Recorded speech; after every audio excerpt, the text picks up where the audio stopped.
One, what happens is that if Muslims are doing certain productive activity, for example, one person is doing some 100 points of activity, I'm doing 100 points, he's doing 100 points. When such things happen, everyone jumps into it and we stop our normal activity. Maybe from 100 goes to 0.5. And we all jump into these things. Muslims are emotional, that is good, mashallah. But what happens? The growth of activity stopped.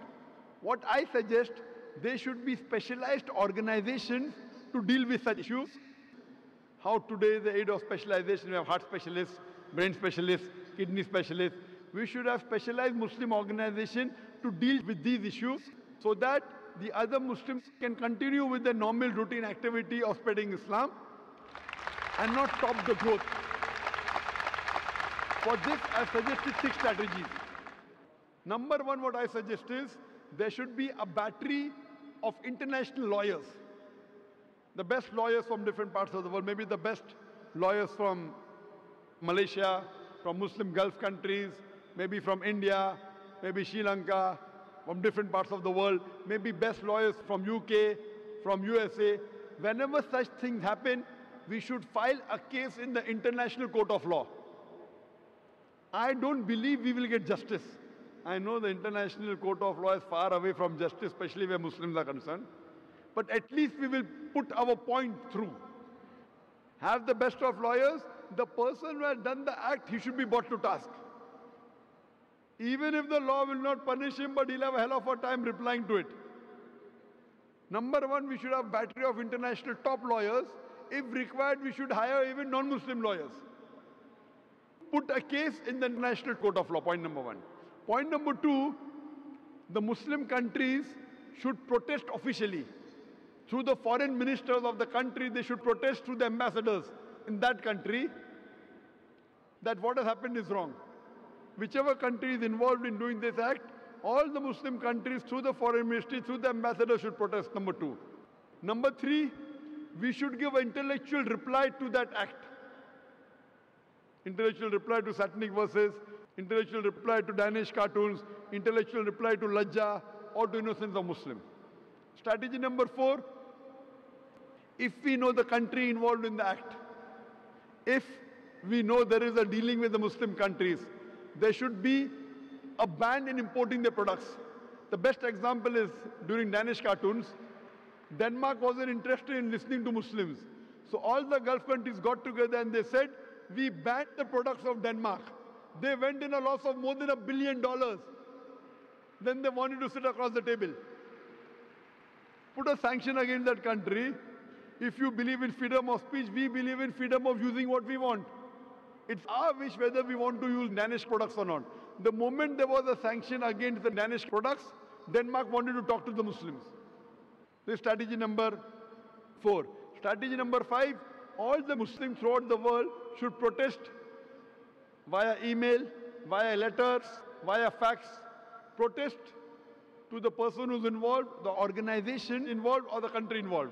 At last, there should be a mass peaceful protest. There should be a show of strength, a peaceful protest, but it should be peaceful. We should not damage the property of another country, should not hurt innocent people, should not indulge in violence. It is prohibited. We should not kill anyone of the same community. As I said earlier, it is haram in Islam. There should be a mass peaceful protest. A show of strength should be there. Millions of people should gather together, but it should be a peaceful march. We should not indulge in violence. If Muslims get together and do it intellectually, inshallah, we can give a fitting reply to such things. Hope that answers the question. Thank you. Can we have the next question from the mic? Malaysia is a multiracial and multi-religious country. So if the Hudud law were to be implemented, how should we do it? The brother asked a question that Malaysia is a multiracial country. If Hudud law has to be applied, how should it be applied? Brother, I don't know the constitution of Malaysia. I'm just a traveler. What Islam says, I can tell you. Malaysia, I'm not the right person to have asked. Quran says, Fas'alu ahli zikri in kuntum la ta'lamun. Ask the person who is expert. I'm not expert in Malaysian law. I have not studied the constitution of Malaysia. So I will not know what does Malaysia say. I can say what does Quran say. Quran has given capital punishment for certain crimes. That I can comment on. For example, if someone commits rape, in Islam, it's capital punishment. People may say, oh, capital punishment in this age of science and technology, Islam is a barbaric religion, merciless religion. I normally say, and I've asked this question to many non-Muslims, thousands of them. If, God forbid, someone rapes your mother, and if the rapist is born in front of you, and if you are made the judge, what punishment will you give that rapist?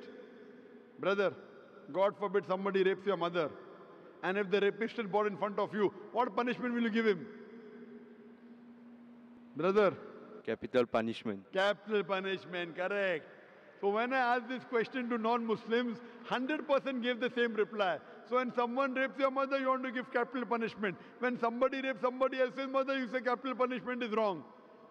So in Islam, for certain crimes which involve fasad, corruption in the world, in this life, there is capital punishment.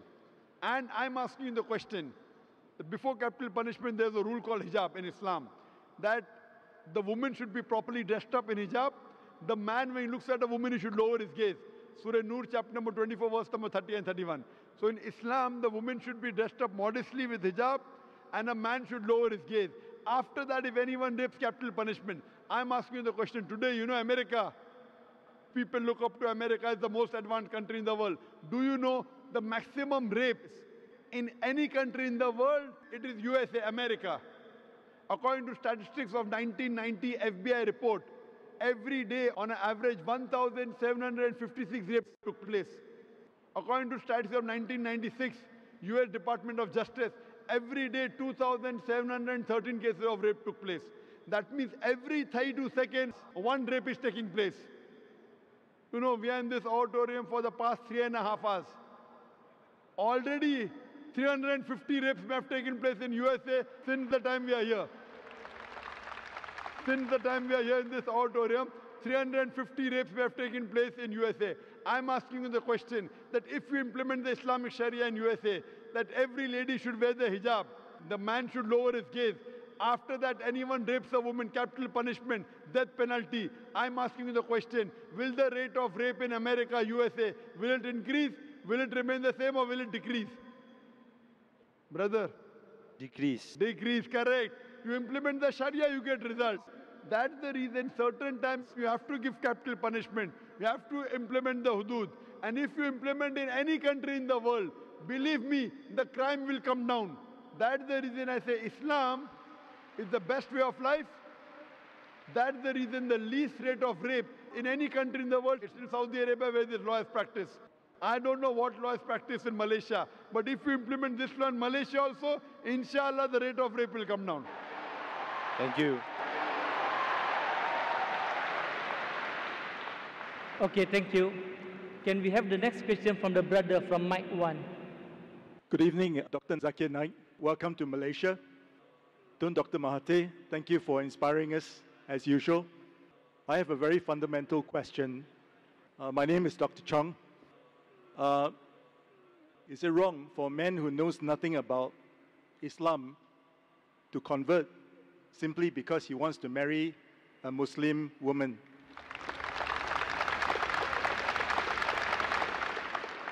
Is it wrong for non-Muslim, if he doesn't know about Islam, to convert only because he wants to marry a Muslim girl? Correct. Is it wrong?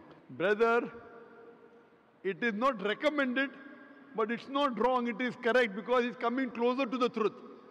Better would be that the person reads Islam, understands Islam, and accepts it and then marry, rather than he's only converting for marriage. But even if he converts only for marriage, you know, many a time love is blind. But that may be one of the stepping stones for coming towards the truth. So if he only converts because of marriage, as long as he practices Islam after that, no problem. But better would be he reads Islam, understands, accepts it, and then marries, rather than only for namesake become a Muslim and then marry. But many a times I know personally, many non-Muslims who only accept Islam because of marriage, but later on they become practicing Muslims. Main important is the end result. If the end result is if we convert for namesake, but after a few years practices Islam correctly, then no problem.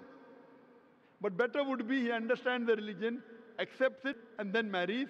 But even if he accepts it without understanding, as long as he practices correctly, there is no problem. Hope that answers the question. Thank you.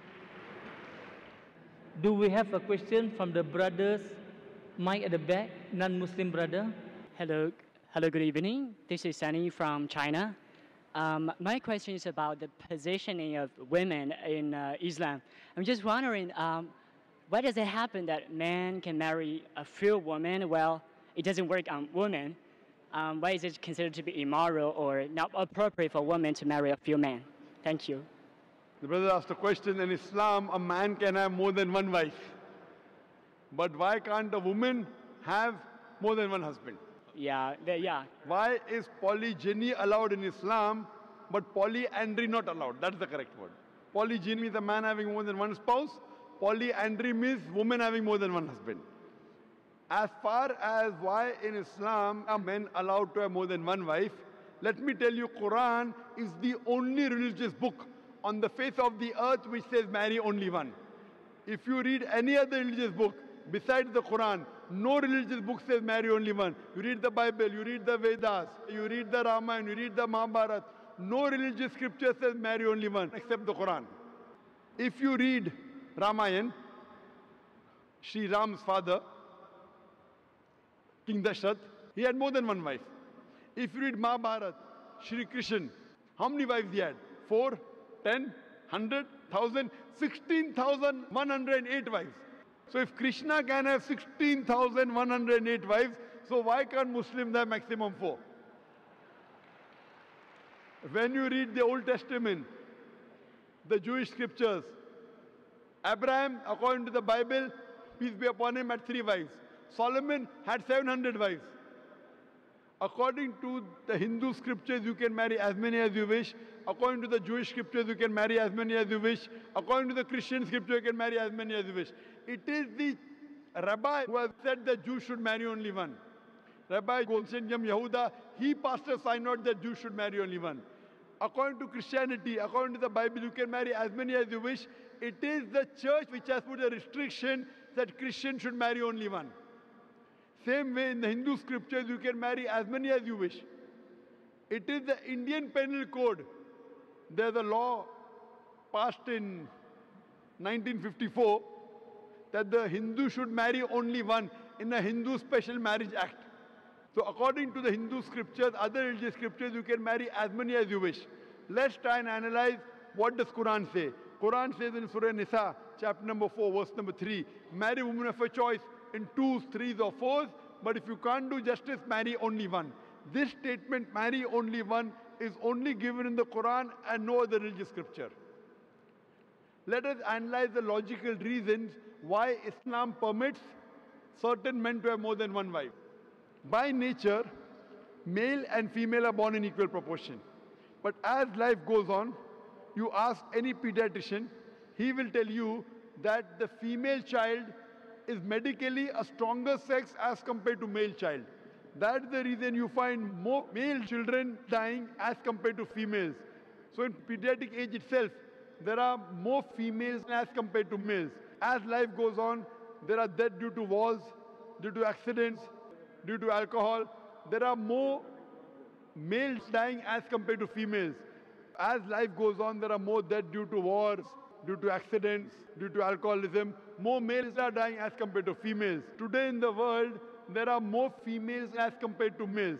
Only in certain countries like India and certain other countries, the female population is less than the male population because of female feticide and female infanticide. In India alone, every day, more than 3,000 fetuses are being killed because they are female. If you multiply by 365, you get a total of more than 1 million fetuses are being aborted after they identified they are females. And according to the Tamil Nadu government hospital report, out of 10 females born alive, 4 are put to death. If you stop this evil practice of female feticide and female infanticide, even in India, the female population will outnumber the male population. If you do a statistic survey today, Most of the countries have got more females as compared to male. In USA alone, there are 4.6 million females more than males. In UK alone, there are 1.6 million females more than males. In Russia alone, there are 10.3 million females more than males. And God alone knows how many females are more than males throughout the world. Suppose my sister happens to live in America, in USA, and the market is saturated. Every man has found a wife for himself. Yet there'll be 4.6 million females who will not find life partners. Or suppose your sister happens to live in America, in USA, and the market is saturated. Every man has found a woman for himself. Yet there'll be 4.6 million females who will not find life partner. And suppose your sister or my sister happens to be amongst those 4.6 million females who have not found life partners. The only option for her is she either marries a man who already has a wife or becomes public property. You say public property, such a harsh word. It is the most sophisticated word I can think of. There is no other option. And any woman would prefer marrying a man who already has a wife than becoming public property. So today, there are more females in the world as compared to males. And that's the reason Islam has allowed men to have more than one wife to protect the modesty of the woman. I do agree that no woman would normally like to share the husband. It is human nature. But in Islam, the Sharia says, let a small loss take place to prevent a big loss. A good Muslimah would not mind sharing a husband to prevent the other woman from becoming public property. Now coming to your second question. If Islam allows a man to have more than one wife, then why doesn't Islam allow a woman to have more than one husband? If women are allowed to have more than one husband, then this problem will multiply more. Point number one.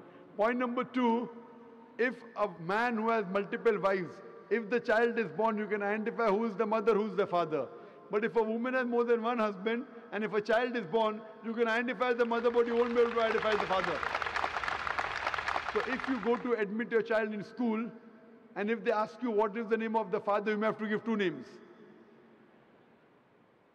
Today there's DNA testing, you can come to know who the father and who the mother is, but that recently, previously did not have.